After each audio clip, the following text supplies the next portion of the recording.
Welcome everyone. This is Nick Ottinger here with Team Conti Sim Performance, here to provide a simple do's and don'ts for super speedway qualifying.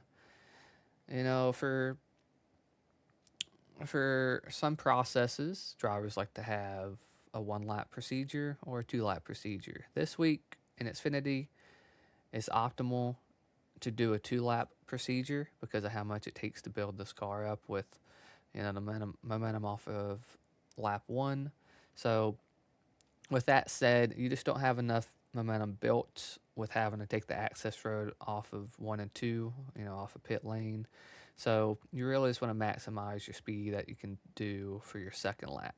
So with that said, I'm gonna walk this through, let this play through on the out lap, and obviously talk about what you should be looking for, the distances away from the wall you should be, how precise you should be with the wheel input, and really what the car is doing.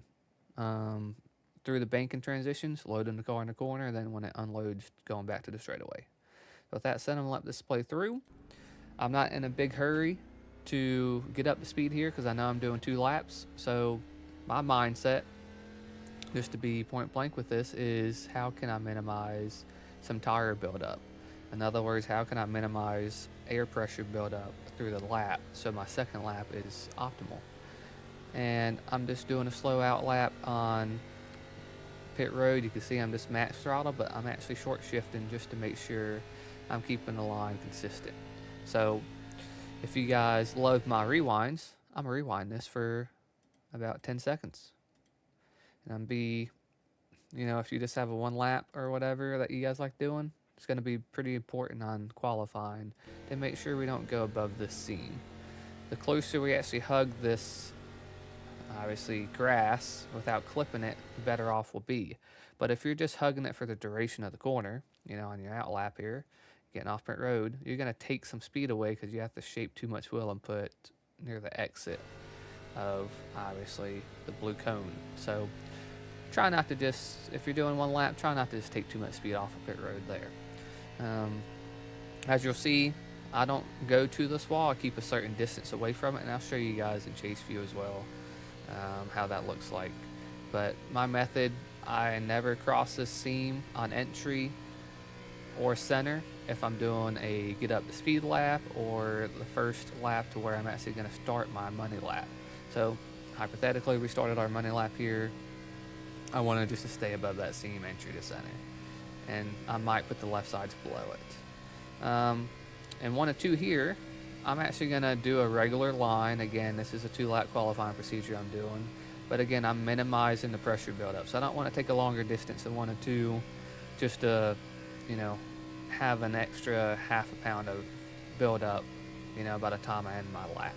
It's just something you have to do dynamically to see what the car is more efficient in doing. But 3 and 4, going to be maximizing, the distance I'm covering and really keeping the momentum I need to build, but not get close to this wall. And cutting below the seam.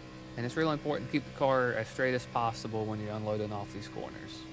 I take a little bit of a straight approach into here. My lowest point, I'm going to rewind this again. My lowest point I get to the yellow line in this tri-oval section is almost as soon as you would get to the start finish line. So the lowest point I actually want to get to it, and you see I'm not on it until I get right here.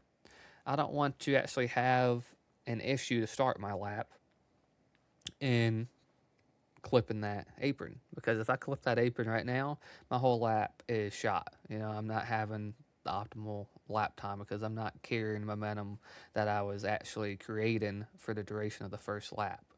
So just something to keep in mind. You don't need to get to the yellow line once you enter the tri-oval. Just try maximizing wheel movement, wheel corrections, and just keeping it as smooth as possible. So I'm going to let this play through again. You're going to start opening the wheel up, keep it straight, a little bit of the banking. You can actually open the wheel up smoothly, and just trying to have a straight shot into turn 1. And your objective is to do the same thing in turn 3. So you're going to turn away from the wall earlier before the corner actually shows up in turn 3. Open the wheel up, get above the seam. I'm actually way above the seam, about really 40% between the distance between the seam and the wall. And now you see us start turning down early for turn 3 again. Really important to try to hug this yellow line without clipping apron again. Pretty nasty bump in the center of 3 and 4, but that's going to happen. You're going to hit it. Do not venture too far on open and exit of the 4, because you really want to shortcut this, line to the actual start finish line. You want to get below that yellow line. And I'll rewind this again so we can kind of exactly see the approach. See, I'm trying to hug it a little bit further. I don't put the right sides. My right sides are not above the seam. Never above the seam off exit of turn 4 to complete my money lap, which would be the second lap for us this week. So pretty important to realize just not to get above that seam. And once you really start seeing the bend of pit road, this white line, you can see it start going inward a little bit. You're going to be turning and keeping a straight approach, obviously, but you're going to be very minutely turning left and steering the car left and then keeping it straight into where you get to the restart zone. So pretty important to cut a little bit of distance there. You don't want to cross the pit line. And I'll rewind this again. I know some of you love it.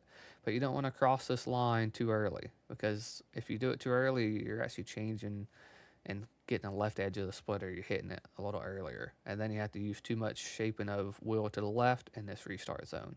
So it's just objective to keep it straight and minimize how early you need to get to your max wheel input.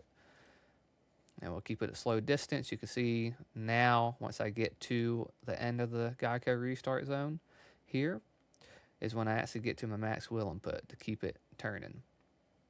So something to realize, that is very important to not take too much speed away to the line. So that's a 694. It's a pretty efficient lap, I would say, for lap 2. My best is a 682. And why that is important, of getting more lap time, 100 can dictate at this track 15 spots sometimes, in a competitive field. So thousandths matter at this track, and just something to, refine. With that said, I'm going to go to chase view. I'm going to go back here to our money lap and really how we're setting up 3 and 4 on what we need to do. As you can tell, like I mentioned, I want to stay above the seam, but I don't want to enter on the wall. I don't want to add any type of drag. I don't want to really get into the bumps that are right on the wall. I don't want to have almost no room for error, essentially. And if I'm staying off the wall, if the distance, I'm able to just create a smooth line, smooth wheel input. So you can see entering just above it, left sides. I actually cross basically the center to mid-exit. I'm going to be above these dash seams, but I'm going to work once I get to my mid-exit and straightening the wheel as early as possible once I get unloading the car on the bank in here. You can see, don't get above this seam. Very important again. You're about a car width distance away from the wall here. Almost, theoretically, you're almost the height of the wall away from touching it and getting close to it on, creating drag. So just don't do that. The closer you get to it, just more ability you have to turn away from the wall sharply, and just not advisable. So use this seam as a reference too. Just don't go above it at any point on the lap. You see I turn in a little early just to keep some, consistency to the car, because once it loads into the bank and it unloads, from the banking, the rear is really wanting to move. I know you can't really see it much, but it'll move if you're not precise enough. And we're just trying to create a straight entry into these corners. Now you can see us hitting a little bit, graphically with some sparks. It's optimal because we got to keep the car down. We open the wheel up again, and you can see this is actually a smaller distance to the wall. In other words, shorter distance to the wall compared to where it would be off of turn 4 that we've seen. So keeping about relatively the same distance away from the wall that I would off of turn 4. Turning in to turn 3, you can see I'm actually turning away halfway down a back stretch into turn 3, but as straight as possible. You see very little wheel movement. So something to remember, just to get in here as straight as possible with, not having to use too much wheel to take speed out once we load into the bank in a turn 3. And here, like I said, not going above this line, not touching this line, and you're really just trying to turn in, get your max wheel and pit right at the end of the Skyco zone. So that's just some do's and don'ts on Daytona for Xfinity Series. Appreciate you guys tuning in. Got any questions? This is what we're going to be providing this week. Racing, it's going to be obviously in a draft package, so you're going to have different moments and situations. So we're just going to give you guys this access to qualifying, as it's pretty important to where you're going to start this week. So appreciate you guys tuning in. Obviously, Nick Ottinger here with Team Conti Sim Performance. If you guys have any questions, please just reach out in Discord, tag me, or whatever you guys need to do. Let's have a good week.